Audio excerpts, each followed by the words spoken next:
The first thing Adrian Rowe did after buying me was turn his back on me and pick up a marker. Not a glance. Not a pause. Not even the courtesy of pretending I was worth looking at. Glass walls boxed us in on 3 sides, transparent and merciless. Cold white light spilled from the ceiling, flattening everyone into sharp lines and shadows. Metal chairs, metal table, metal voices. The kind of room where wars were avoided by pretending they'd already been won. I stood to the side, hands clasped behind my back, posture perfect. I'd learned early that stillness read as obedience, and obedience kept you alive long enough to be useful. "Let's be clear," one of the senior alphas from my pack said, his voice tight with rehearsed humility. "This transfer ensures peace. No bloodshed. No retaliation."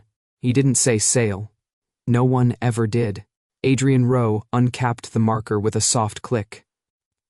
The sound cut through the room better than a gunshot. On the wall-sized tactical map, territories were outlined in clean, brutal colors. Borders didn't care about history, or loyalty, or how many people had died holding them. I watched as my pack's land, my home, was absorbed into Rowe's domain with 2 swift strokes. Just like that.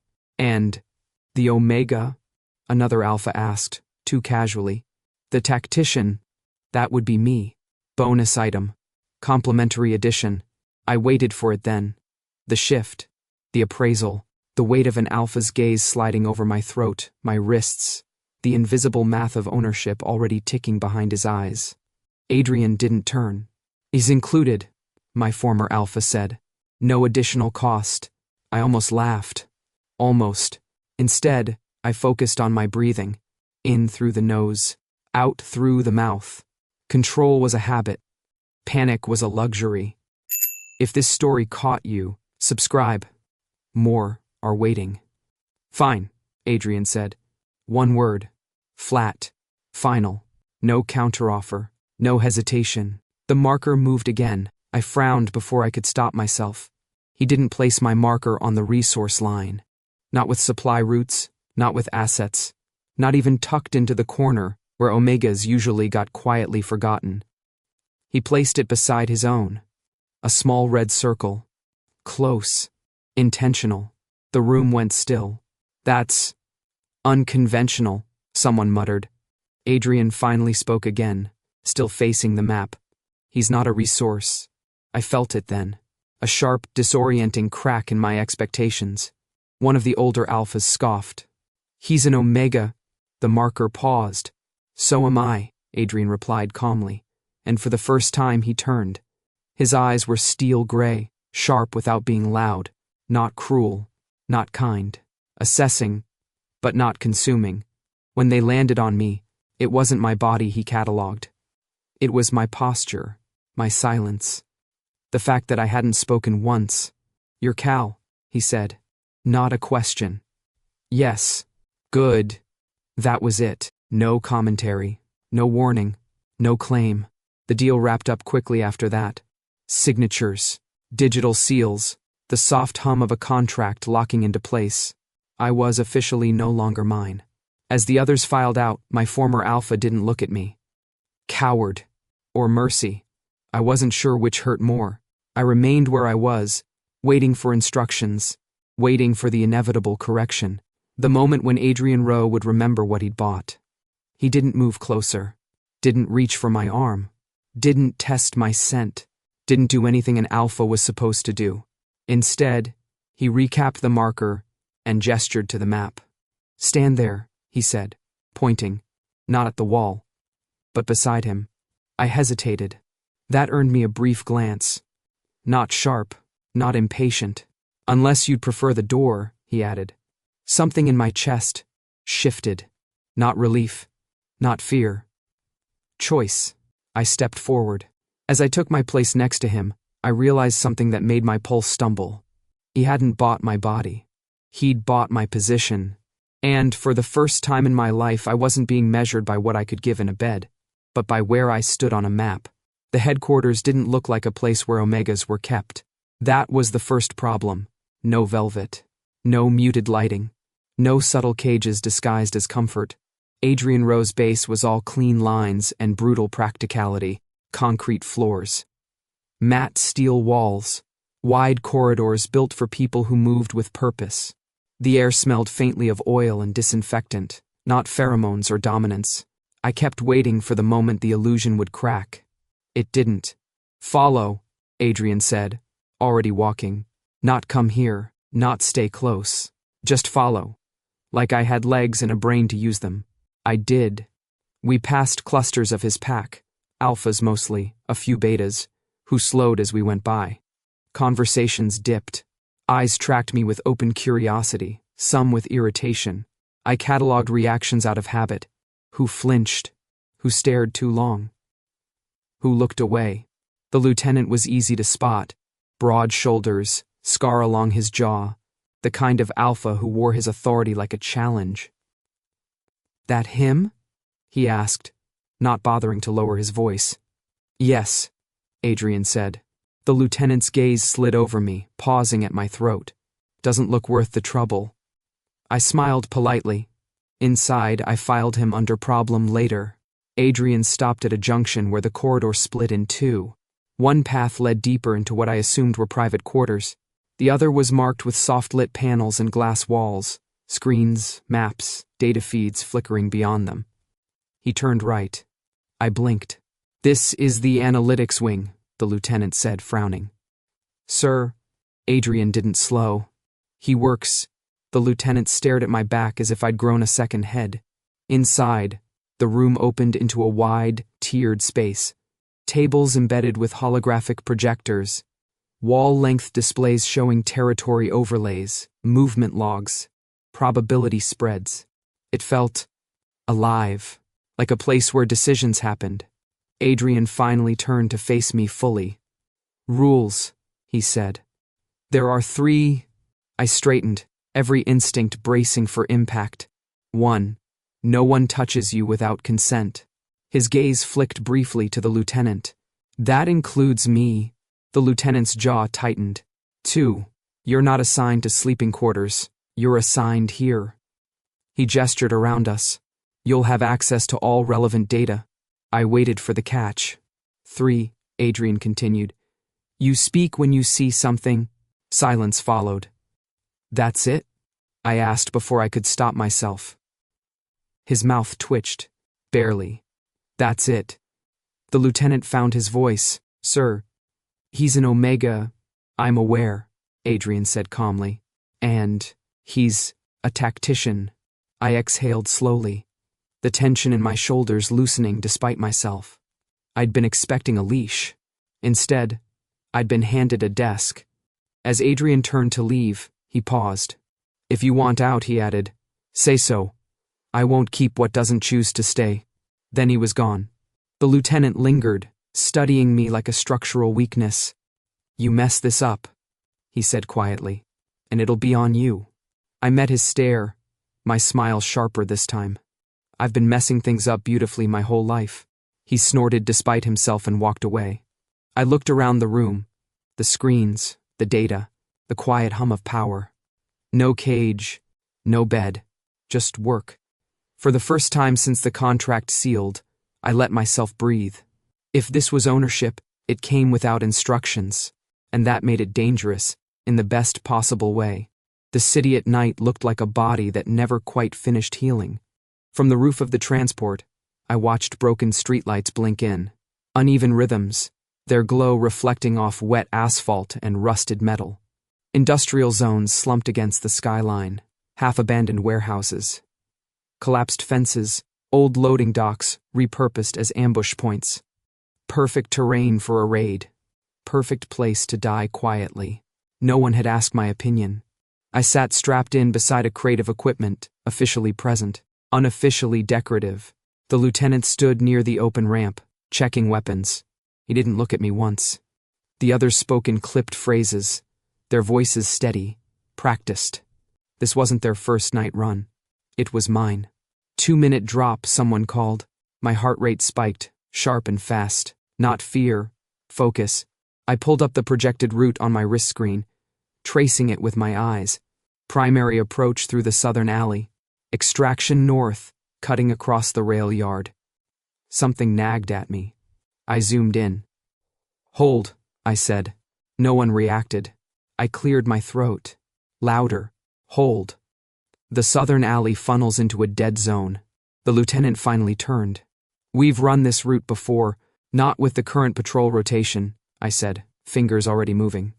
I overlaid the latest movement data with environmental blind spots. They shifted the sentry grid 2 hours ago. "There's a 30-second overlap here." I highlighted the intersection. "You'll walk straight into it." The transport hummed forward. I swallowed. This was the moment. The one where an Omega overstepped and paid for it. Adrian stepped closer to the ramp, eyes on my display. "Alternative?" My pulse jumped. "East corridor," I said quickly. "Longer path, but less exposure. We lose speed, gain cover." A beat. Then Adrian tapped his comm. Change of route. East corridor. No argument. No challenge. The lieutenant's head snapped toward him. "Sir, do it," Adrian said, calm as ever. The transport banked sharply. My stomach lurched, adrenaline flooding my system in a cold rush. I gripped the edge of the crate, forcing myself to breathe evenly. We dropped into the night like a held breath released. Boots hit concrete. Shadows swallowed us. The city pressed in close. Every sound amplified. The crunch of gravel, the distant whine of machinery, my own heartbeat pounding in my ears.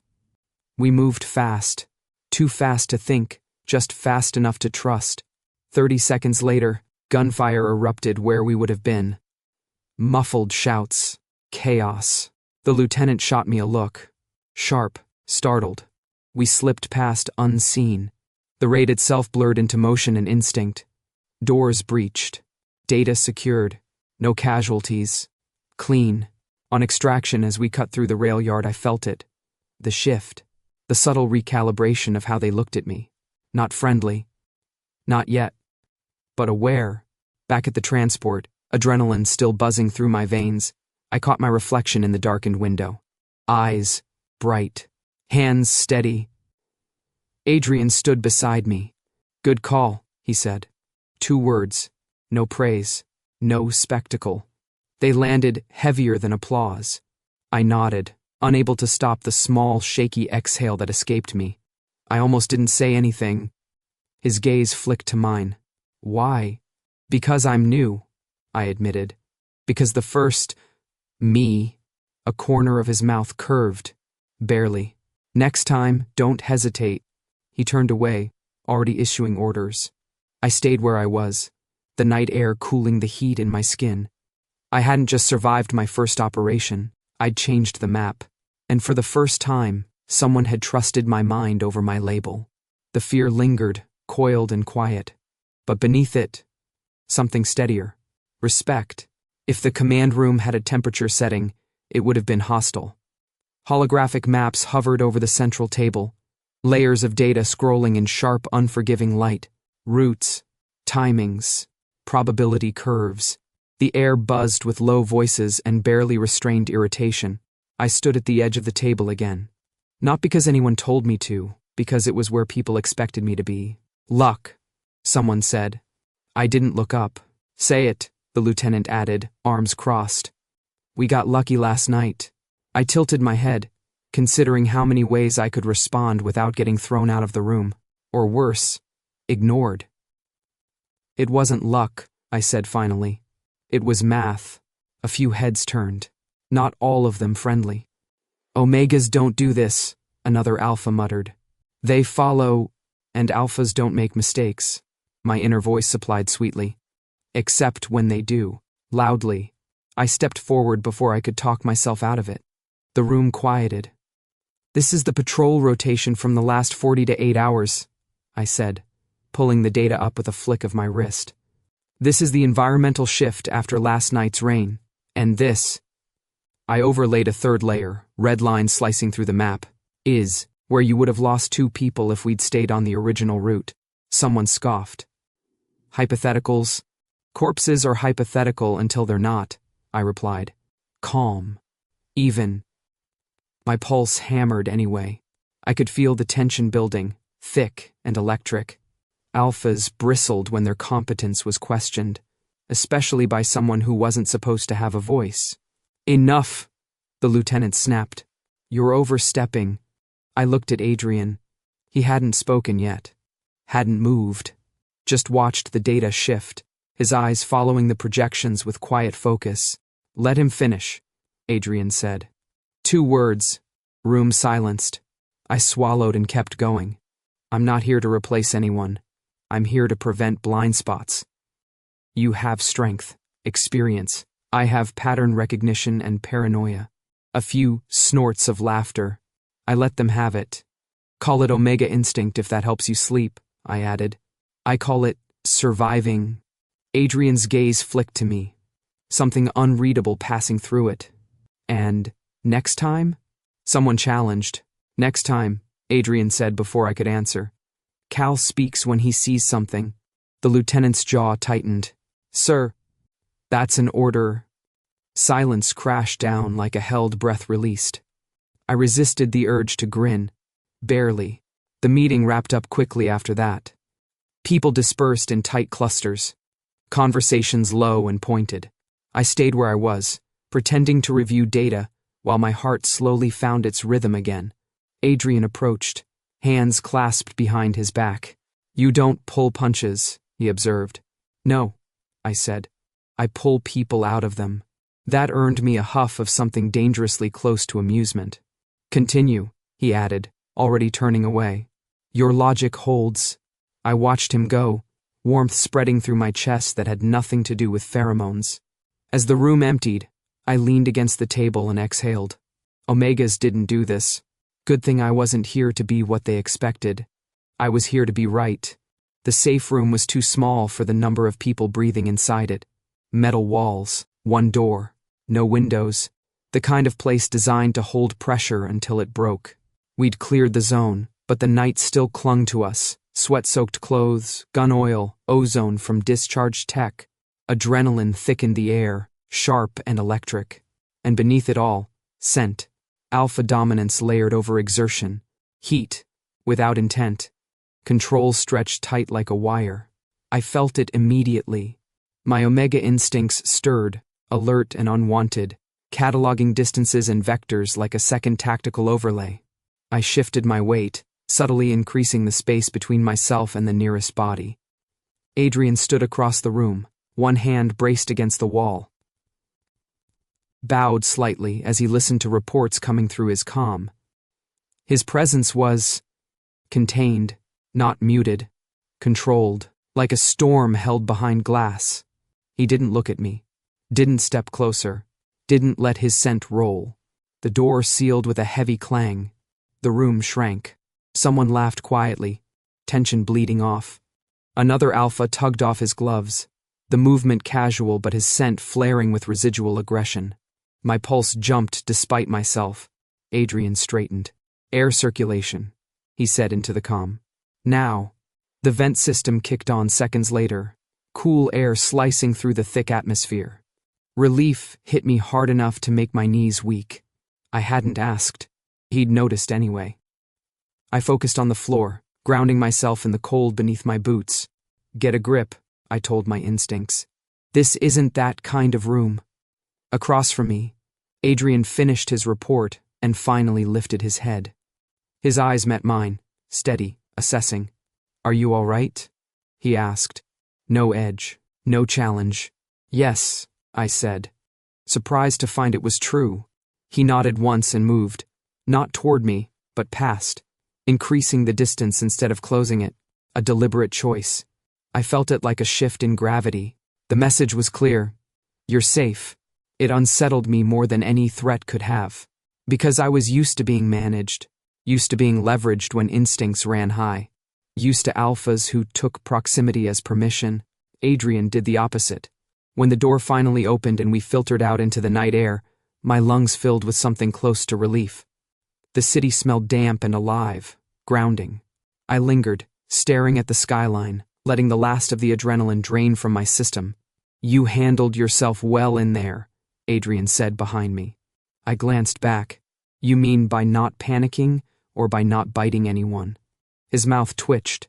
"Both," A laugh escaped me before I could stop it, soft, surprised.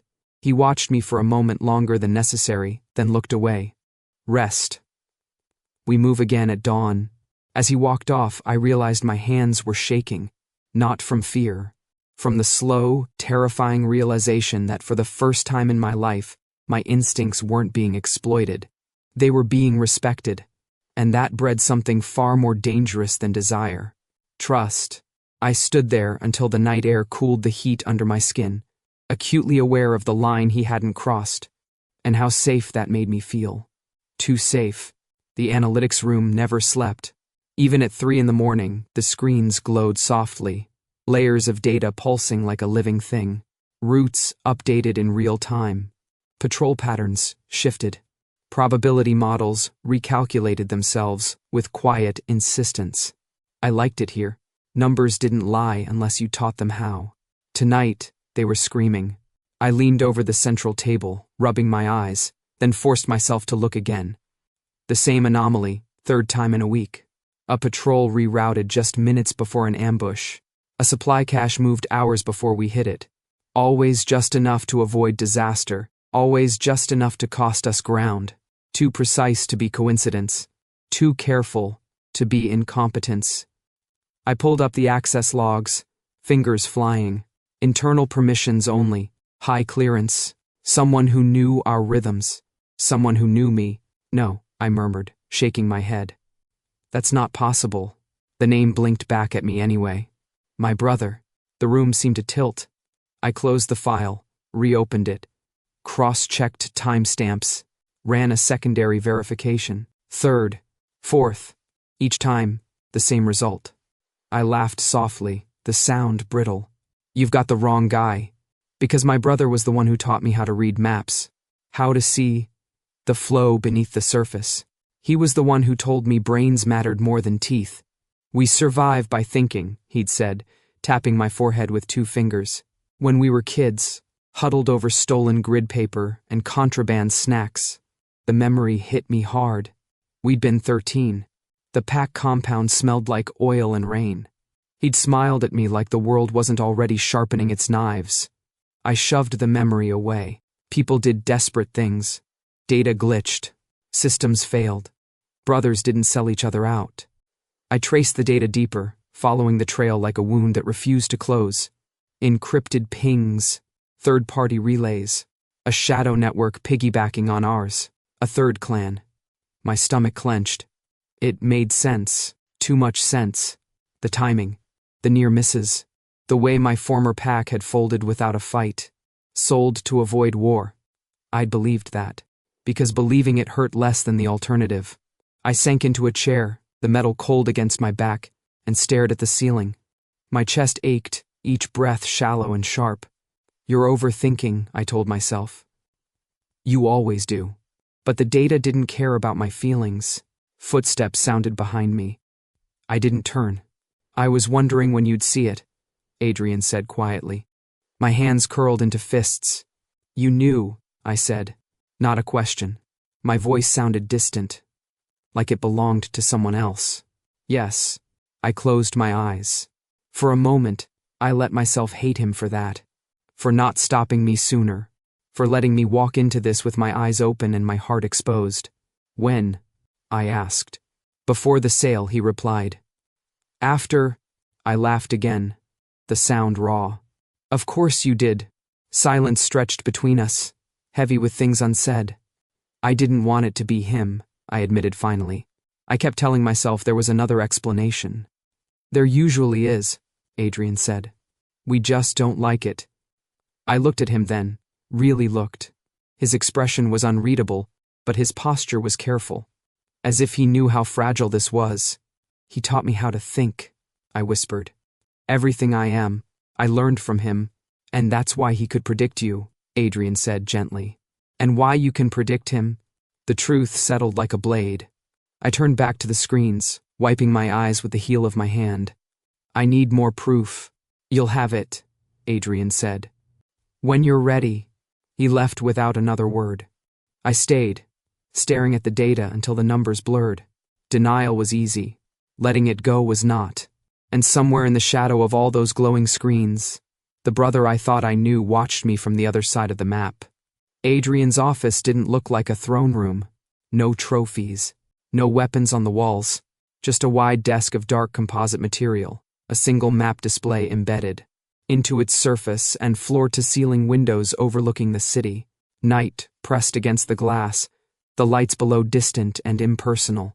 It felt neutral, which somehow made everything worse. "You knew?" I said. My voice didn't shake. That surprised me. Adrian didn't pretend otherwise. He stood by the window, hands clasped behind his back, posture straight but not defensive, as if he'd been expecting this moment. Maybe he had. Yes. The word hit harder than a shout. I stepped farther into the room, the door sliding shut behind me with a soft, final sound. How long? Long enough. A bitter laugh tore out of me before I could stop it. So what was I then? Insurance? Bait? A convenient way to keep the traitor close? He turned slowly, gray eyes sharp but calm. "You were a variable." I scoffed. "That's a nice word for a person you buy." "For a person," he corrected. "You give a choice to." My hands clenched at my sides. Heat surged through my chest, fast and blinding. "Don't do that. Don't dress this up like mercy. You knew my brother was selling us out, and you still let my pack fall." "They were already falling," Adrian said evenly. "You just didn't see it." I crossed the room in 3 strides, stopping short of his desk. "And me? You let me walk into this knowing what I'd find." "Yes." The honesty snapped something inside me. "Do you have any idea what that did to me?" I snapped, every calculation, every doubt. I thought I was paranoid. I thought I was breaking. "You weren't," he said quietly. "You were waking up." I shook my head, anger curling tight in my chest. "You could have told me." "I could have," Adrian agreed. "And you would have confronted him immediately. Emotionally. Without leverage." I froze. "You would have lost," he continued. "And he would have vanished." Silence fell heavy between us. "You bought me," I said slowly, the words tasting like iron, "because you thought I'd be useful against my own blood." "I bought you," Adrian said, stepping closer, "but stopping well outside my reach, because you were already in danger, and because I knew you wouldn't survive as someone's bargaining chip." I looked up at him then, really looked. There was no triumph in his face, no satisfaction, only certainty. "You placed me on the map," I said, "not the resource line." "Yes." "Why?" His gaze didn't waver. "Because power taken rots, power chosen holds." I swallowed hard. The anger still burned, but beneath it, something else stirred. Understanding, reluctant, unwanted. "You never touched me," I said. "Not once. Not even when it would have been easy." Adrian's voice dropped, steady and deliberate. "I never touch what hasn't chosen me." The words settled into the room like dust after an explosion. My breath left me in a slow, shaky exhale. I sank into the chair opposite his desk, suddenly exhausted. The fury drained out of me, leaving behind a hollow ache and a sharp, aching clarity. "You're asking me to take him down," I said quietly. "I'm asking you to decide," Adrian replied. "Whether you want justice or denial." I stared at the map display, the familiar lines and symbols blurring for a moment. My brother's face rose unbidden in my mind. The smile, the hand on my shoulder, the lessons, then the data, the proof, the shadow behind every near miss. "I hate you for this," I said. Adrian inclined his head. "I know. But," I added, lifting my eyes to meet his, "I hate being lied to more." Silence stretched again. But this time, it wasn't sharp. It was waiting. And for the first time since I'd been sold, bought, and repositioned, I realized something with terrifying clarity. He hadn't taken my agency. He'd been guarding it. The room went quiet. And in that quiet, I made my choice. The command room felt different when everyone was waiting for me to speak. Maps of 3 territories hovered in layered projections above the table, borders pulsing softly as live data streamed in. Movement vectors, supply lines, dead drops, Every screen carried a piece of the same truth, fractured and incomplete, until I pulled it together. I stood at the center now, not the edge. Third clan favors indirect control, I said, my voice steady despite the weight of attention pressing down on me. They don't take territory. They hollow it out. A few heads tilted. The lieutenant crossed his arms, skeptical but silent. I brought up my brother's data, his patterns, his preferences, the subtle fingerprints he'd left behind without realizing it. He'd always been elegant. Too elegant. He believed intelligence meant invisibility. He routes information through proxies, I continued. Never repeats a method twice. But he repeats logic. I highlighted a sequence of movements across the map. The room leaned in. They'll expect us to strike here, I said, marking a decoy zone. Because that's where I would strike if I were them. The lieutenant snorted. And you're not... I met his gaze calmly. No. Because I know how he thinks. And he knows how I think. I shifted the projection. New lines appeared. Counterintuitive. Almost messy. This is the real target. Murmurs rippled through the room. That cuts through unstable ground. Someone objected. Exactly, I said. They won't reinforce it. Too risky. Too unpredictable. Too me, my brother would think. Adrian stood at my right, silent, watching. He hadn't interrupted once. Hadn't corrected me. Hadn't softened the edges of my plan for the sake of comfort. That trust settled into my bones like armor. If we move fast, I continued, we collapse their relay network in one sweep. No bloodbath, no escalation. They won't even realize it was us. Until it's already over. Silence followed. Then Adrian spoke. Timeline? 48 hours, I said without hesitation. Any longer, and he adapts. The lieutenant looked between us. Sir? Adrian's eyes never left me. We proceed, just like that. No debate. No qualifier. The room shifted. Energy realigning. Resistance turning into motion. Orders were given. Teams assigned. The plan became real. As the others dispersed, I remained where I was, hands resting lightly on the table. My reflection flickered in the glass surface. Eyes clear, posture straight. Adrian stayed with me. You're certain, he said. Yes. A pause. About him. The word, brother, hung unspoken between us. I exhaled slowly. Certainty isn't the same as peace. That wasn't the question. I met his gaze. Then yes. I'm certain. He nodded once. Approval, respect. Something warm and fierce settled in my chest. As he turned to leave, I spoke again. You didn't correct me. I didn't need to, Adrian replied. This is your war. The door slid shut behind him. I stood alone with the maps, the data, the future bending subtly around the choices I'd made. For the first time, my Omega instincts weren't screaming for shelter or appeasement. They were quiet, focused. I wasn't reacting. I was directing. The realization made my pulse steady instead of spike. I straightened, squaring my shoulders as the projections dimmed. They'd sold me as an add-on, bought me as a contingency. But now I was the mind shaping the battlefield. And whatever came next, betrayal, fallout, or blood, I would meet it on my terms. Omega, tactician, in control. The third clan's territory looked untouched. That was the first lie. Lights burned steady along the perimeter. Patrols moved with practiced ease. Too smooth, too confident. A place that believed itself invisible rarely bothered to hide the cracks. We moved through them anyway, layer by layer. My plan unfolded exactly as predicted. Not because I wanted it to, but because my brother always underestimated how well I knew him. He taught me strategy as a language. He'd never considered I might learn to speak it more fluently than he did. The first relay collapsed without a sound. Then the second. By the time alarms began to stutter into life, the network was already bleeding out. Phase 3, I said into the comm. Calm, precise.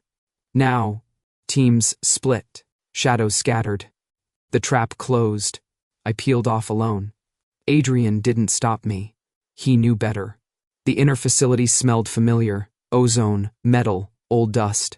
My footsteps echoed softly as I followed the signal I'd memorized 100 times over. The heart of the operation, the place my brother would be standing, convinced he was still 3 moves ahead. He was waiting for me. "Cal," he said, smiling like this was a reunion and not an execution. I wondered how long it would take. He looked the same. That was the cruelest part. Same sharp eyes. Same relaxed posture. Same confidence that had always made others listen. I stopped a few feet away. "You rerouted the patrols," I said. "You leaked just enough to control outcomes without triggering suspicion." He inclined his head. "You always did understand the patterns, and you always believed you owned them," I replied. His smile thinned. "I did what I had to. Our pack was weak. They would have torn us apart." "So you sold us," I said quietly. "You sold me." His gaze flickered. "Just for a second. I gave you a chance to survive." I laughed once. It hurt. "You gave me away like a bargaining chip." "You're alive," he snapped. "Because of me?" "No," I said. "Because I learned." The silence between us sharpened. Outside, the operation reached its peak. Systems locked down. Exits sealed. The trap complete. He looked past me, realizing it too late. "You planned this," he said slowly. "You used my own data." "Yes, then finish it," he challenged, jaw set. "You've won." I studied him. The brother who taught me to think. The man who taught me betrayal without ever naming it. I felt nothing like triumph. "I'm not here to kill you," I said. Relief flashed across his face. Quick, instinctive. "I'm not here to save you either." That wiped it away. "You're exposed," I continued. "Your allies know now. Your protections are gone. I won't stop what comes next." "You're condemning me," he whispered. "No," I said, voice steady. "I'm letting go." I turned away. He called my name once. Just once. The way he used to, when we were younger and the world still felt negotiable. I didn't answer. When I rejoined the others, Adrian was waiting near the extraction point. Smoke curled into the night behind us, quiet and final. "It's done," I said. He searched my face. "Are you?" I considered the question honestly. "Yes," I replied. As we lifted off, I watched the third clan's territory shrink beneath us, neither burned nor spared, just abandoned. I hadn't killed my brother. I hadn't saved him. I'd done something far harder. I'd walked away. And in that choice, I felt the last chain fall from my hands. Victory didn't sound the way I'd imagined. No cheering. No pounding music. Just the low, steady hum of the headquarters returning to its usual rhythm. Boots on concrete. Quiet. Conversations. Systems recalibrating themselves like nothing monumental had just happened. I stood in the command room alone, staring at a map that no longer pulsed red. The third clan's territory was empty. Not ours. Not destroyed. Just irrelevant. Adrian found me there. "You should rest," he said. "In a minute." He didn't push. He never did. Instead, he activated the central console. A contract interface bloomed into existence above the table. Dense text, layered seals, my name threaded through it like a spine. My chest tightened. "This is the ownership clause," Adrian said evenly. "The one binding you to my pack." I nodded. I'd memorized every line. He lifted his hand and canceled it. Just like that, the interface shattered into fragments of light and dissolved. For a moment, I couldn't breathe. "You're free," he said. The words didn't land the way I expected. No rush, no triumph. Just a strange, weightless pause, like stepping off a ledge and realizing there was ground beneath you after all. I laughed. A soft, disbelieving sound. "You know," I said, rubbing a hand over my face, "this is the most expensive way anyone's ever told me to leave." A corner of his mouth curved. "You're welcome." I turned to face him fully. "So that's it? You buy me, drag me through a political war, let me dismantle a third clan and then cut me loose?" "Yes, very generous, very intentional," I studied him. The calm, the certainty, the space he always left where a demand could have been. What if I go? I asked. Then you go, Adrian replied, with my protection and my respect. And if I stay? He met my gaze steadily. Then you stay because you want to, not because you belong to me. Something in my chest ached. I looked back at the map, at the place I now understood as choice rather than boundary. I don't even know what I want yet, I admitted. That's allowed, Adrian said. Silence settled between us, comfortable and unforced. I let out a slow breath. You're a terrible alpha. He raised an eyebrow. No threats, no coercion, no dramatic speeches about fate, I continued dryly. Honestly, it's very disappointing. He huffed. Actually huffed. Take your time, Adrian said. The offer doesn't expire. I nodded, turning toward the door. Then paused. For what it's worth, I added, glancing back, thank you. For not deciding for me. He inclined his head. For what it's worth. You were never property. I left the room with my heart pounding and my future wide open. Freedom felt heavier than chains, and a lot more dangerous. Because now, whatever I chose next would be mine. The room was quiet in the way only evening could make it. No alarms. No calm chatter. Just the low hum of the building settling for the night, and the soft glow of city lights slipping through the tall window. Adrian's office, his space, looked different without tension in it. Less sharp, almost human. I stood near the window, hands in my pockets, counting breaths I didn't need to count. He stayed by the door. Always distance first. You don't have to be here, Adrian said. Not as dismissal, as permission. I know. Silence stretched, unbroken, and strangely comfortable. I turned slowly. When you freed me, did you expect me to leave? I expected you to decide, he answered. Either way, that was the thing about him. No hooks in his words. No hidden pressure. I took a step closer. He didn't move. Another step. I could feel him now. Not scent, not dominance. Presence, solid and contained. Like a hand offered palm up. My heart didn't race. It steadied.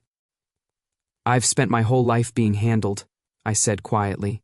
Moved where others thought I should be. Even when they were kind, it was still control. Adrian's voice was low. And now? Now I want to choose. I stopped in front of him, close enough to feel warmth, but not close enough to touch. I lifted my hand and paused. His eyes flicked to it, then back to my face. He didn't lean in, didn't assume. The space between us held. I exhaled and closed that space myself, resting my fingers lightly against his wrist. Just skin, just warmth, just mine. Adrian inhaled sharply, a sound he didn't try to hide. His hand stayed still beneath mine, steady as stone. For a moment, neither of us moved. Then, slowly, carefully, he turned his palm upward, letting my fingers rest there fully. The contact was gentle, grounding, real. No heat spike, no rush, just a quiet click inside my chest, like something finally settling into place. This, I said softly, is enough. For now, Adrian agreed. We stood there, connected by that single point of contact, the world outside continuing without us. No urgency, no hunger, just trust. When I finally let go, the warmth lingered, and I knew, without fear, without doubt, that whatever came next would be built on choice, not instinct. The new map was cleaner. Borders adjusted, threats neutralized, space reclaimed, not conquered but stabilized. It hung in the command room like a quiet promise rather than a warning. I stood beside Adrian as an equal, no marker with my name on it, just me. You're standing in my space, I said lightly. He glanced at me. Am the first? I shifted half an inch closer. You are now. That earned me a rare smile, small, genuine. The lieutenant passed by, nodding at me without comment. Respect, uncomplicated and earned. The room moved around us, the pack adapting as it always did. I looked at the map, and then at Adrian. You never asked me to stay, I said. I didn't need to. I thought back to the negotiation room. The cold light. The marker placed beside his own. The choice I hadn't understood then. I was bought without a touch, I said quietly. Given space instead of chains. And you used it, Adrian replied. I nodded. I rose. I reached for his hand, not hesitating this time. He took it. Firm, warm, certain. And now? He asked. I smiled, feeling steady in a way I never had before. Now, I said, I choose. The map glowed softly behind us, no longer defining who I was, only where I stood. He refused to touch me. I rose, and then I chose.